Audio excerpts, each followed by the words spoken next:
نبشر به أن نحن بصدد مشاريع اقتصادية لها اقتصادية هامة. نرجو مرافقة منتوجات استراتيجية. نرجو من السادة الوزراء ومن السادة المسؤولين مرافقة هذه المشاريع لأنها ذات أهمية بالغة تكتفي ذاتيا وممكن حتى نتصدر منها أشياء أخرى. بالنسبة للهيئة المستهلك نرى أنهم كانوا مدافعين عن المواطن الجزائري. نشكرهم جزيل الشكر ونحن معهم ندافع عن هذه الاشياء.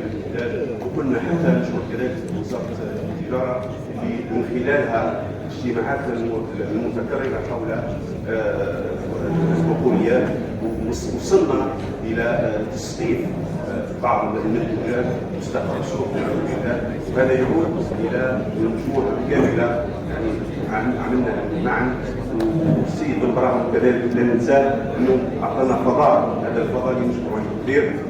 ما اقترحه هو ان تكون هناك لجنه استشرافيه حتى نستشرف على بعض المشاكل اللي جينا مسبقا، ولما لا نبدا في الاسبوع القادم حتى نقضي على كما ذكر السيد ابراهيم على مشكلنا كأذبيحة. لانه العام الجاي ان شاء الله يكون عندنا لقاءات مع كل الهيئات حتى نقضي على هذا المشكل، لانه بتضافر الجهود نقدر نقضي على المشاكل. كيف صرفنا الاسعار نقدر نصرف اشياء اخرى. السلام عليكم ورحمه الله تعالى وبركاته.